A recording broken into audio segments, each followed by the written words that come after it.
Hello friend and welcome to Hypothyroid Chef. Today I'm going to show you how to make your own nut milk. This is so easy to make. It's really easy to buy this stuff out of the box from the store, but one thing with that is that there's always additives, right? There's thickeners, there can be flavorings, added sugar, added oils, things that maybe you don't want so much in your diet. Not only that, it's really affordable to make your own homemade nut milk, and it tastes amazing, way better than anything you can buy in the store. So I'm going to show you how to make that today.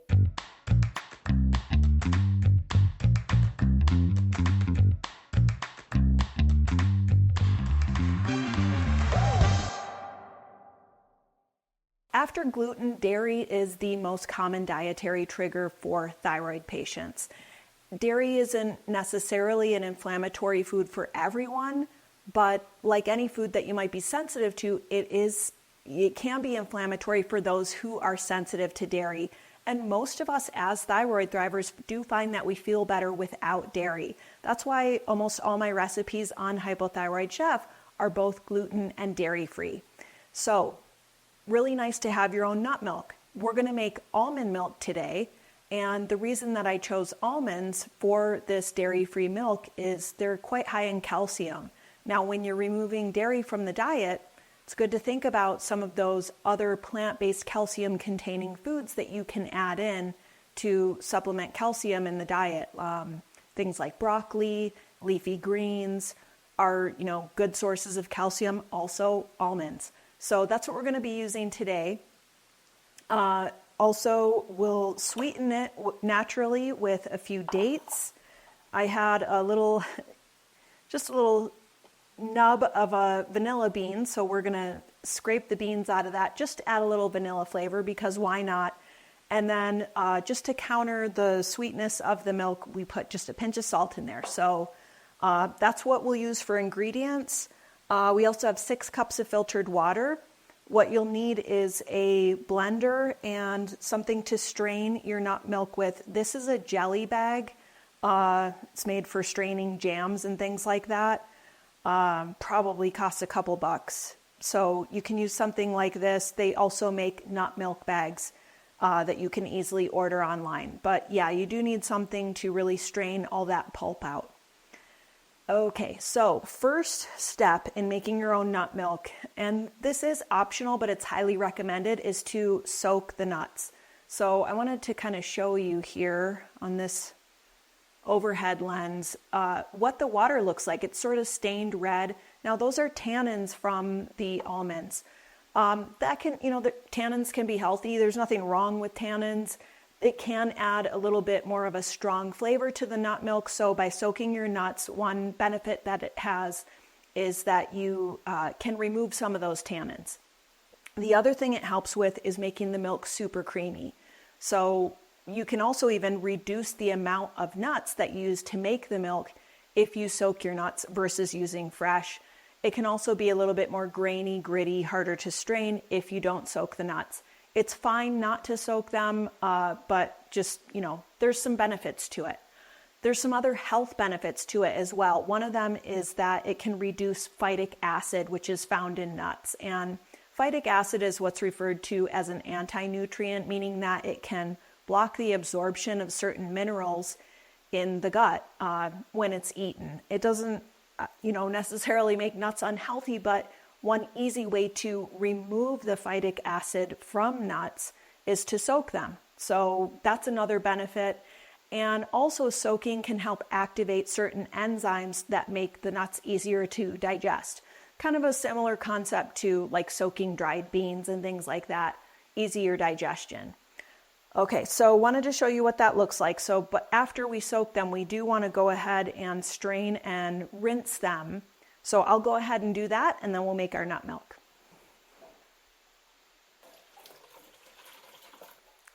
So one thing when you're making your homemade nut milks is you do want to make sure to use raw nuts that haven't been, quote, roasted, which typically means fried.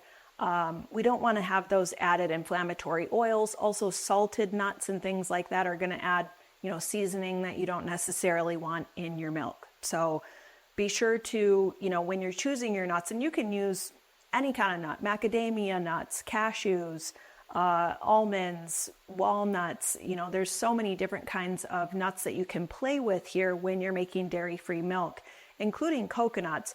But you do want to make sure that they are raw and don't have anything added, so that you know that you're getting just that single ingredient, right? So what we're going to do is go ahead and add our nuts to the blender, along with 6 cups of filtered water. This pitcher doesn't like it if I pour too fast. Okay. Then for just a little bit of really subtle natural sweetness, we're going to use 3 medjool dates. And these do have pits in them, so we want to be sure and split those and just pull the pit out.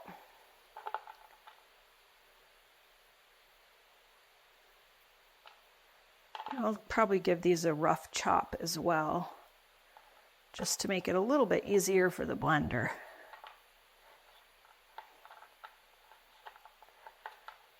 These have a really high sugar content, natural sugar content, and they have kind of like a caramely flavor. So it's a little bit of like a brown sugar type sweetness. It won't be a lot. This won't taste super sweet, but it just makes it, really delicious to have just a little bit of sweetness in there. Now, this is totally optional.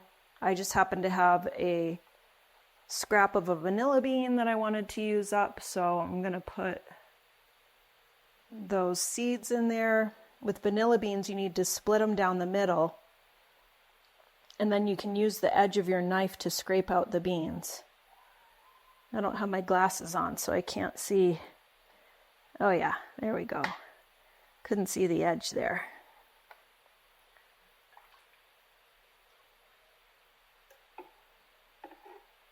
These vanilla beans are super, super tiny seeds. This comes from an orchid, so it'll be good to get those really good and mixed in there in the blender. And then just to counter that sweetness, we're going to add about a 1/4 teaspoon of salt. So now that we've got everything in there, we'll go ahead and blend that up. Now I'm going to turn the sound down on this so you don't have to listen to it, but what I want you to know before I get started in blending this is just that you do want to let the blender go for quite a while so that those nuts get completely pulverized. This is a Vitamix. It's super powerful. Every commercial kitchen I've cooked in had a Vitamix in it. It is the workhorse of the kitchen.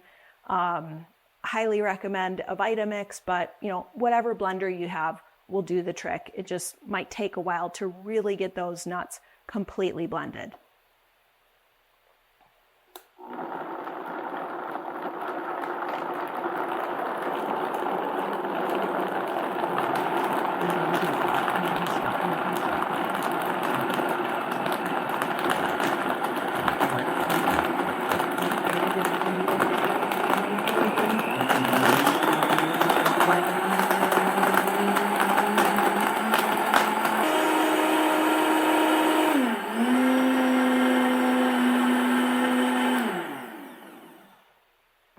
Okay, so we're all blended up here. Now it's time to strain our milk.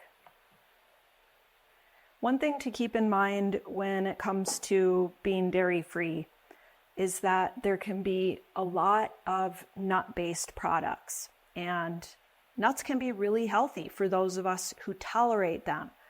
The thing to keep in mind is that we just want to be mindful about how much we're eating of certain nuts, like almonds especially, can be present in a lot of dairy-based products. I think I'm going to have to do this in batches.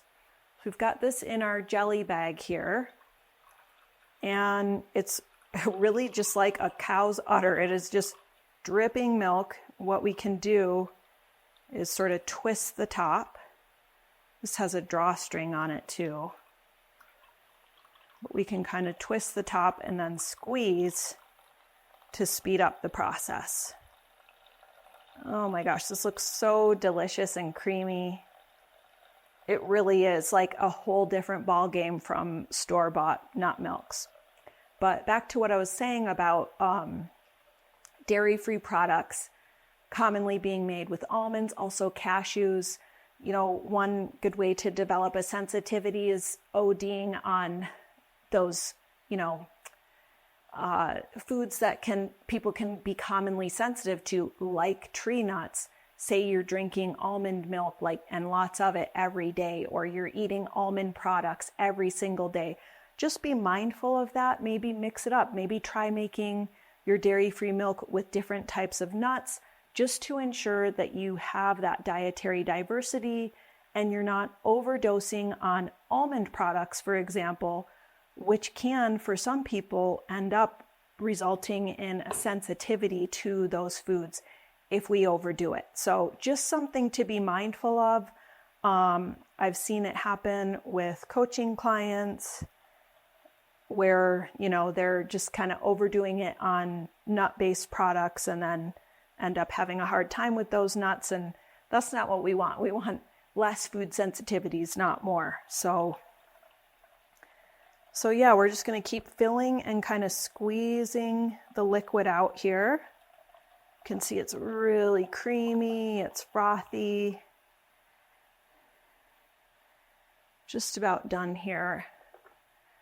There are also some really yummy recipes out there for different ways you can use up the pulp from nut milk. So you can make this a zero waste recipe. Different bars, breads, some of those, you know, like bliss balls or fat bombs or whatever. Lots of different things you can do with the pulp from the almonds, which is highly nutritious, full of fiber, full of good things.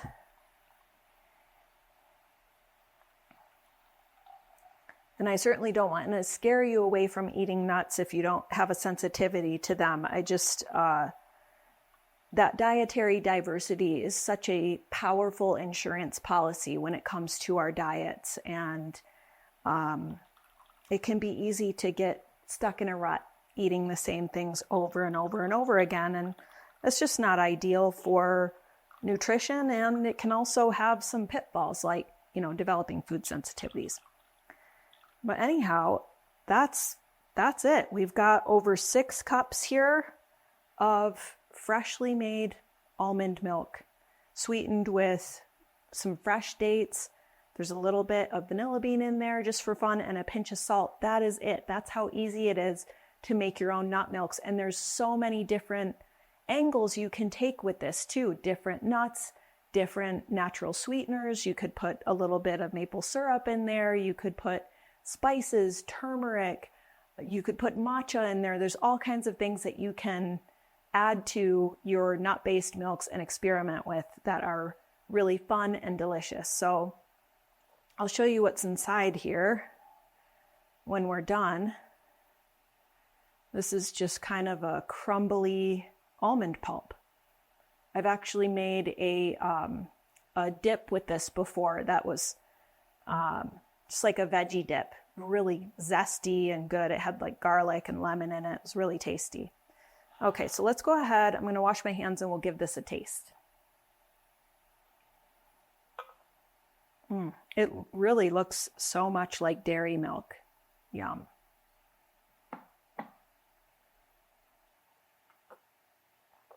That is so delicious. I just really can't compare it to store-bought milk. You can really taste the nuts, just like the natural sweetness of the almonds, and then that little bit of sweetness from the dates is so good. That's absolutely delicious. So I could store this in here. I got these cute little milk bottles, so you do want to, be sure to refrigerate this. Since there are no preservatives or thickeners or anything like that in here, you are going to want to drink it within about 5 days. Again, I gotta go slow with my pitcher here. It just looks so beautiful and wholesome.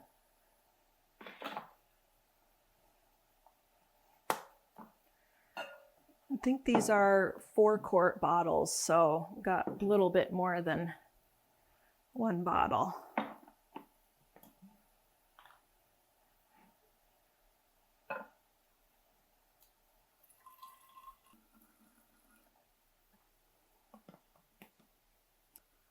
All right, so there you have it. We got about a little over a quart. I think these are 1 quart, so that's 4 cups. So, yep, got just over 6 cups of freshly made, wholesome, delicious almond milk.